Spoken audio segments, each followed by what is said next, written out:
दोस्तों, अगर आप और अच्छी नींद चाहते हैं तो हमारी प्यारी सी ऐप नींद को इंस्टॉल करें। इस ऐप पर आपको एक्सक्लूसिव स्लीप स्टोरीज़ मिलेंगी और आप बिना यूट्यूब प्रीमियम के भी इन स्टोरीज़ को बैकग्राउंड में सुन सकेंगे।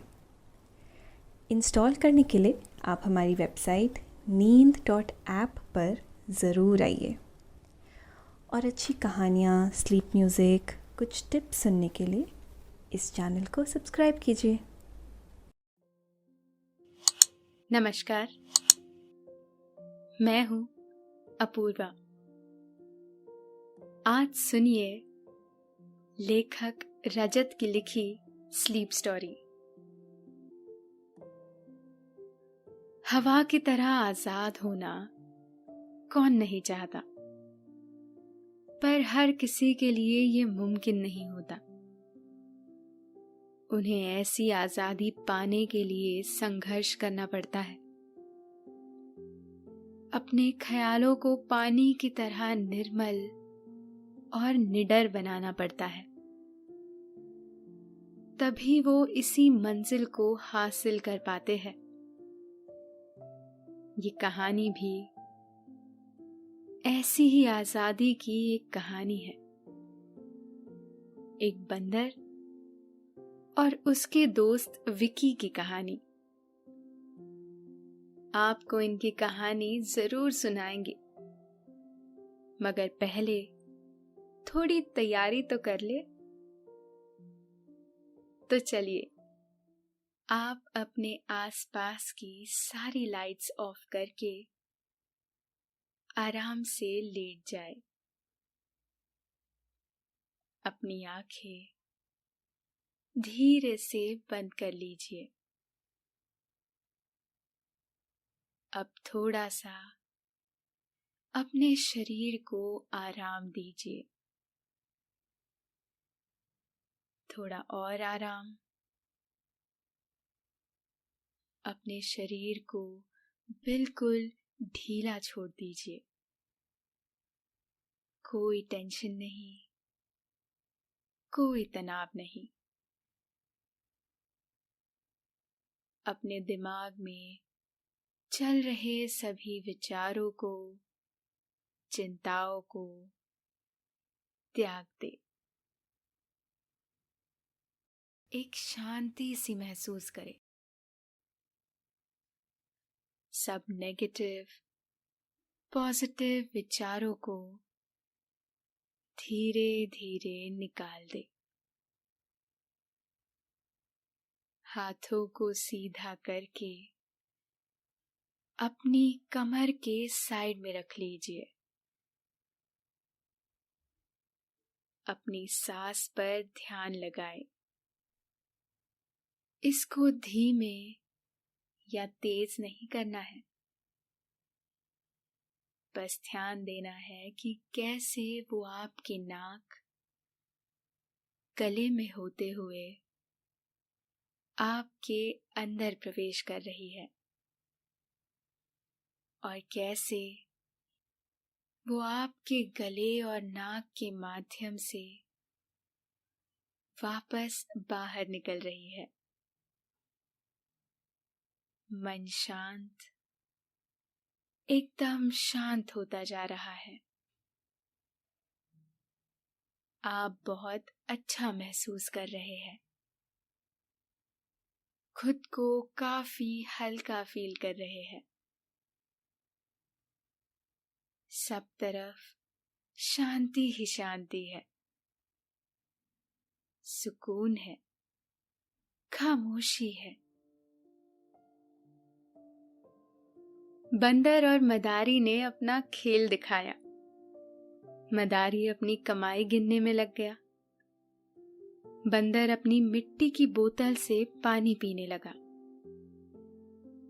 उसकी कमाई में कोई दिलचस्पी नहीं है।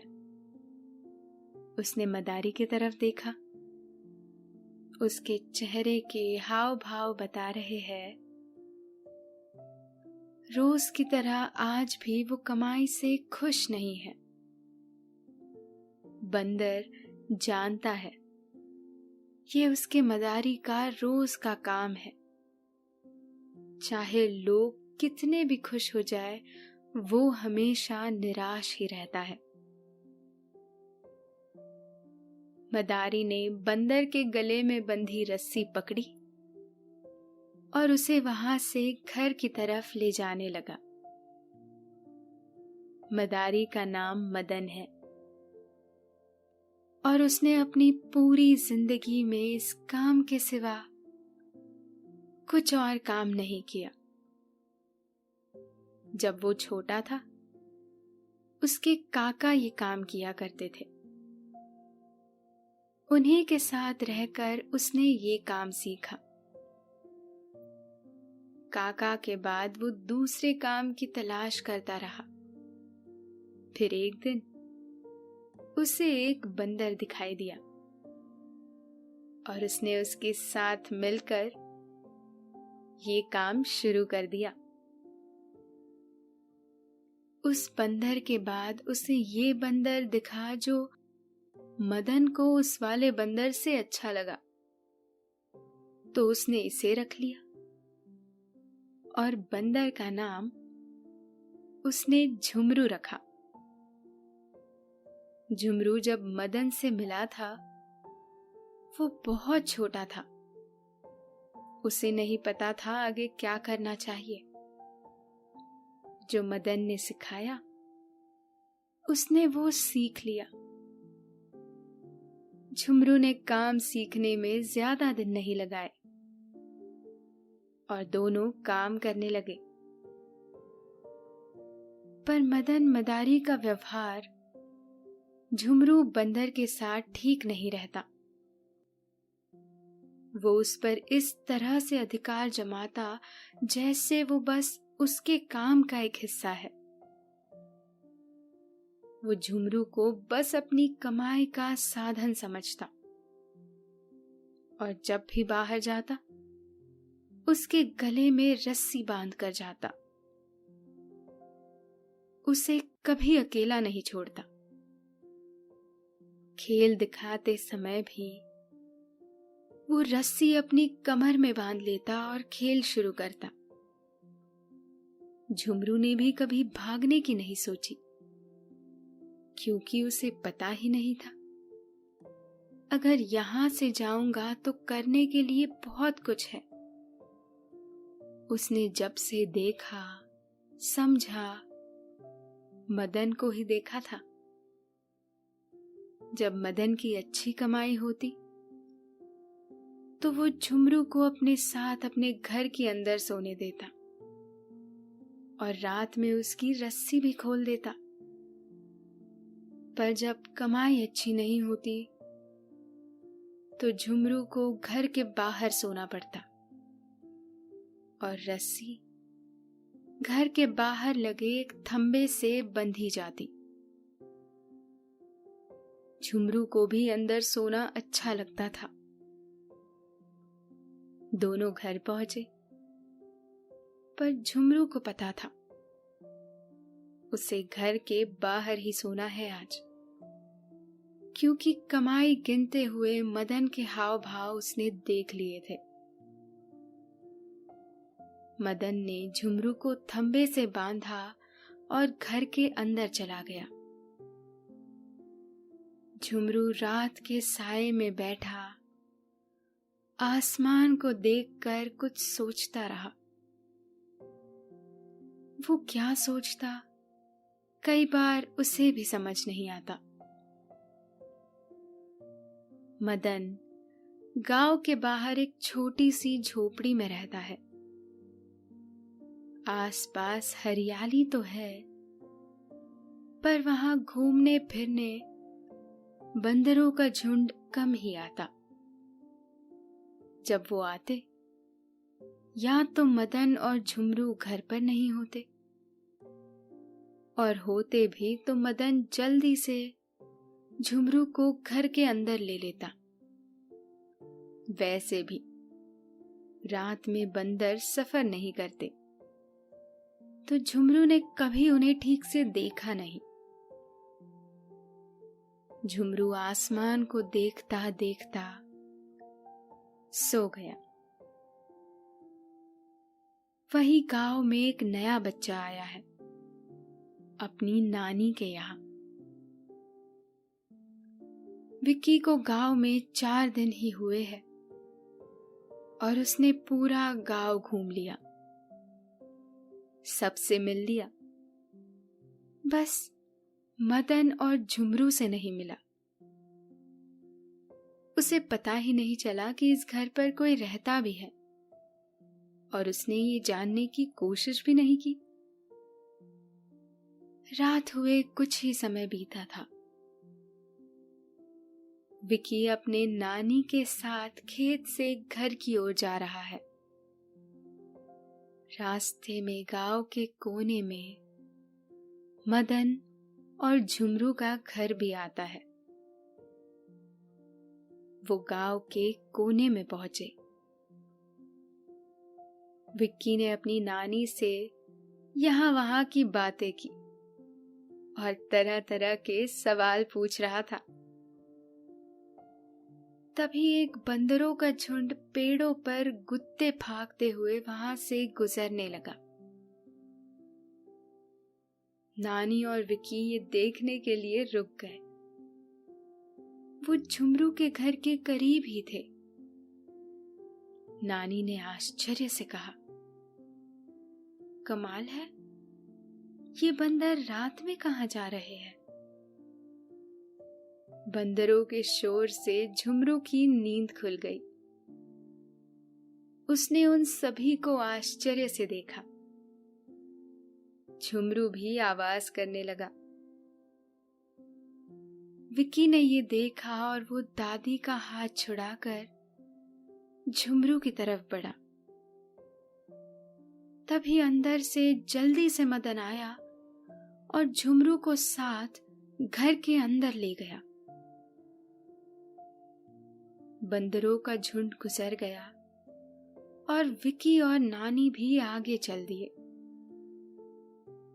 पर कुछ देर तक विक्की को झुमरू की आवाज आती रही। विक्की घर तो आ गया, पर वो झुमरू को नहीं भुला पा रहा था। दूसरे दिन जल्दी ही विक्की झुमरू से मिलने निकल गया, पर वो उसे घर पर नहीं मिला। गांव में किसी से पूछने पर पता चला वो काम पर निकल गया होगा उसके मदारी के साथ। विक्की को पता था वो उसे रात में मिलेगा।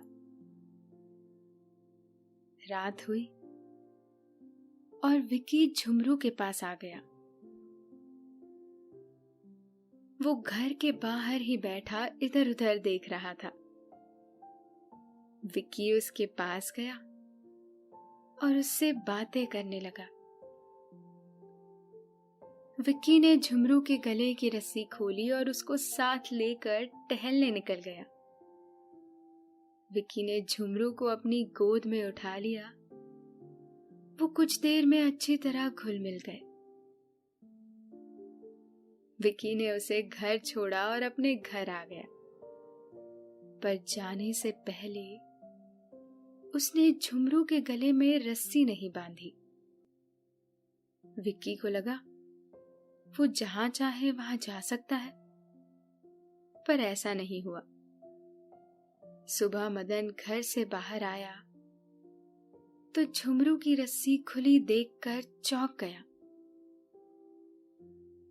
उसने जल्दी से झुमरू को उठाया और आसपास देखने लगा। उसने झुमरू को ही ऐसे देखा और सोचा, पर फिर उसे लगा कि इसने नहीं खोली होगी। उसने आसपास देखा, रास्ते में देखा, पर कोई नहीं दिखा। वो झुमरू को घर के भीतर ले आया। अगली रात विक्की फिर अपनी नानी के साथ वहां से गुजरा। झुमरू भी बाहर था और मदन भी बाहर ही बैठा था। विक्की झुमरू के पास चला गया। उसने मदन से पूछा, इसका नाम क्या है? मदन ने कहा, झुमरू बोलते हैं सब इसे, तू जो चाहे वो बोल ले, क्या फर्क पड़ता है। विक्की को मदन की ये बात अच्छी नहीं लगी। वो कुछ देर तक झुमरू के साथ खेला। नानी मदन को कुछ समझाने लगी कि कोई दूसरा काम देख ले, और मदन अनमने मन से सुनता रहा। वो नानी को पलटकर जवाब नहीं दे सकता था। नानी का गांव में अच्छा रुबाब है और सभी लोग उनकी बड़ी इज्जत करते हैं। कोई और होता तो मदन उनकी बात भी नहीं सुनता। विक्की सब देख रहा था। उसे मदन ठीक नहीं लगा और वो झुमरू के लिए कुछ करना चाहता था। विक्की और नानी घर आ गए, पर विक्की का मन झुमरू के पास ही रह गया। अगली रात आई और विक्की अकेला झुमरू से मिलने गया, पर वो घर के बाहर नहीं था। उसने खिड़की से अंदर देखा, मदन सो रहा था और झुमरू बैठा था। विक्की ने इशारे से झुमरू को बुलाया और उसे खिड़की से बाहर ले लिया। झुमरू भी शांति से विक्की के पास आ गया।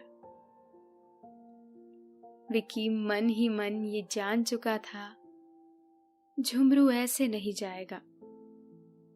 उसे नहीं पता उसे क्या करना चाहिए। दोस्तों, अब से आप bedtime stories, guided meditations, relaxing music, इन सब का आनंद नींद ऐप पर ही उठा सकते हैं। विक्की उसे गांव के बाहर अपने खेत ले गया। साथ ही विक्की अपने साथ खाने के लिए कुछ चीजें लाया था। दोनों ने मिलकर खूब खाया और मस्ती की। अब झुमरू का दिल भी विक्की के साथ लग चुका था। विक्की भी यही चाहता था, झुमरू को ऐसा ही एहसास हो। रात चढ़ने लगी। विक्की झुमरू को घर छोड़ने आया। वो उसे खिड़की से अंदर छोड़ने लगा, पर झुमरू जाने के लिए तैयार नहीं हुआ। विक्की चाहता तो झुमरू को अपने साथ ले जा सकता था, पर उसने ऐसा बिल्कुल नहीं किया।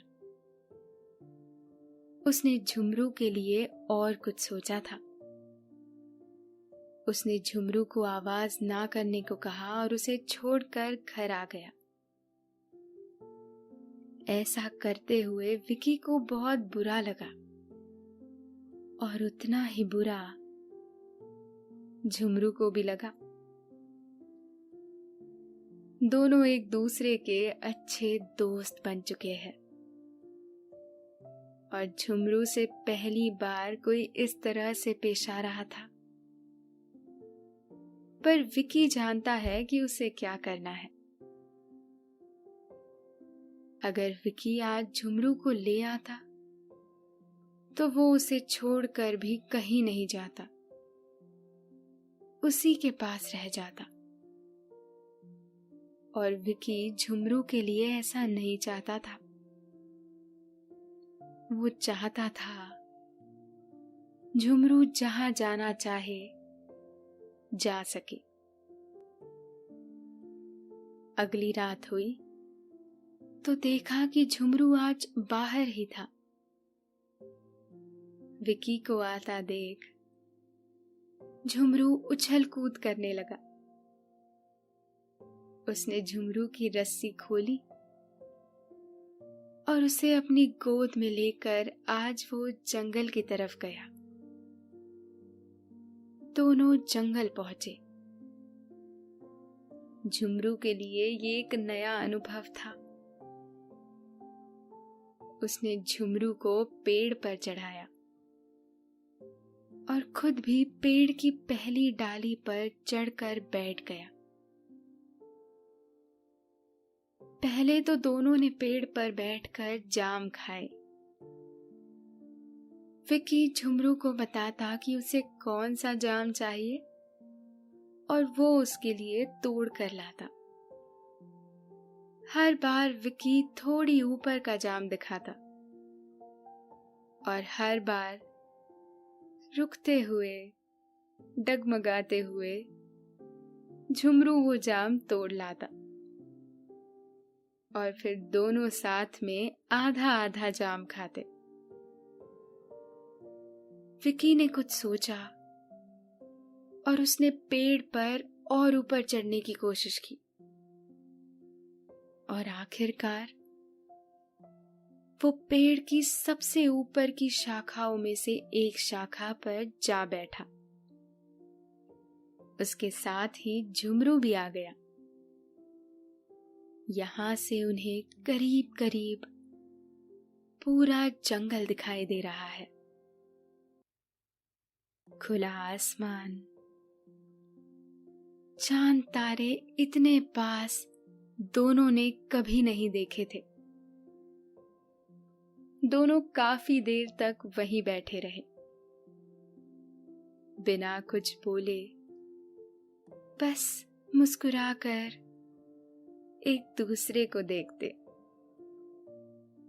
और फिर खुले जहां को देखने लग जाते।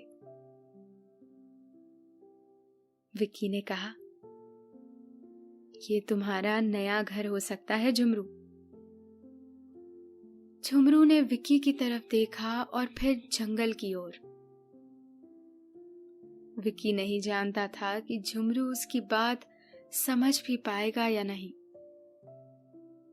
फिर भी वो कहने लगा, यहां तुम्हारे जैसे कई जीव रहते हैं जिनका ये घर है। वो बिना किसी बंदिश के जहां चाहे आ जा सकते हैं। सभी आजाद है, जैसे मैं हूं।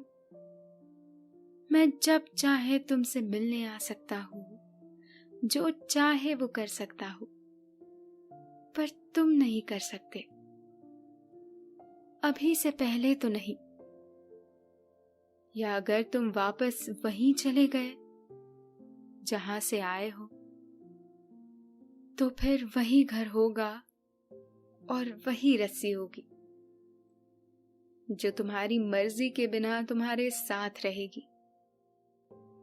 पर अगर तुम इस खुशनुमा जगह पर रहते हो,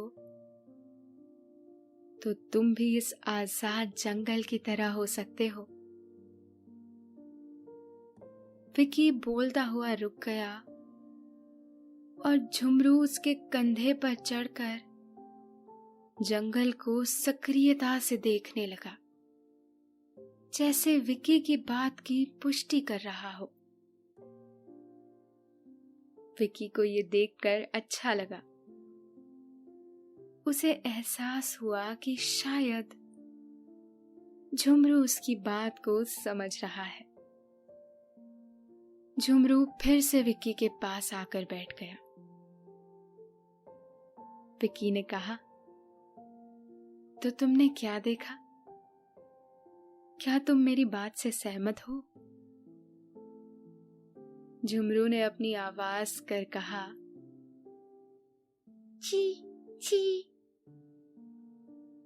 विक्की ने हंसते हुए कहा, इसका मतलब मैं हाँ ही समझूंगा। कुछ देर बाद उनके सामने से पेड़ों के ऊपर से कूदते हुए बंदरों का एक झुंड जाने लगा। उन्हें देखकर झुमरू ने विक्की की ओर देखा।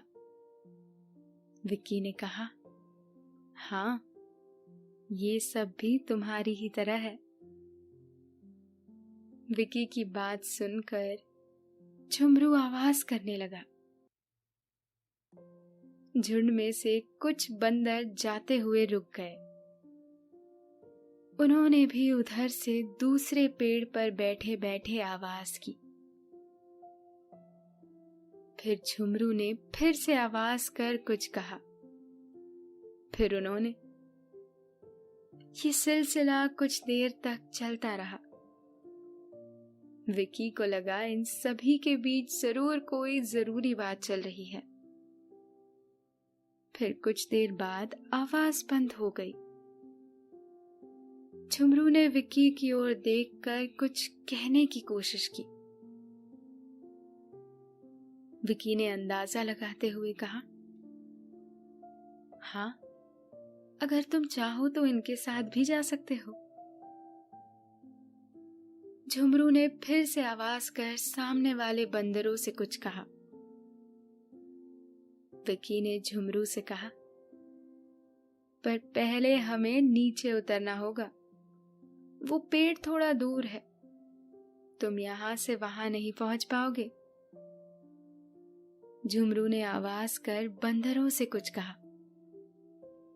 विकी ने अंदाजा लगाया, शायद वो कह रहा है मैं तुम्हें नीचे मिलता हूं। उधर से भी कुछ आवाज आई। विकी और झुमरू दोनों जल्दी जल्दी नीचे उतरे। झुमरू उत्सुक भी था और थोड़ा बेचैन भी। विकी समझता है ये उसके लिए कितना बड़ा कदम है, नई जिंदगी की शुरुआत के लिए। उसने रुककर कहा, झुमरू, परेशान मत हो, अब सब ठीक होगा। और दोनों फिर से नीचे उतरने लगे। नीचे आते ही झुमरू ने उछलकर विकी को गले लगा लिया। विकी ने उसे जमीन पर छोड़ा और कहा, अब तुम जा सकते हो। तभी पेड़ के पीछे से मदन सामने आया। उसे देखकर विकी और झुमरू दोनों सतर्क हो गए। मदन ने कहा, ये ठीक नहीं है, तुम्हें मेरे साथ घर चलना चाहिए और तुम्हें अपने घर जाना चाहिए। और ये कहते हुए मदन विकी और झुमरू की तरफ आने लगा। विकी ने झुमरू को उठा लिया।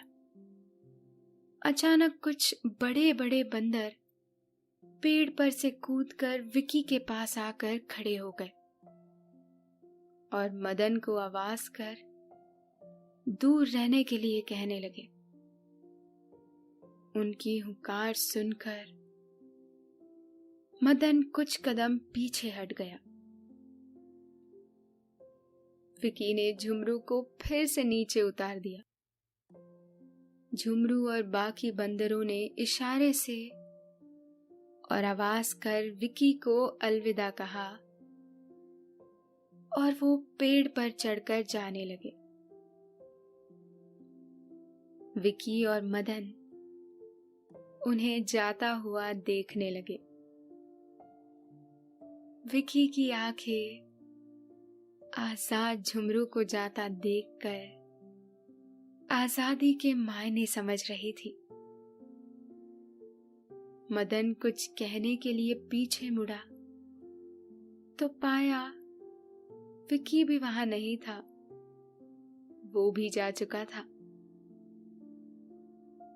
तो दोस्तों, अभी आपने ये कहानी सुनी और आपका मन शांत है।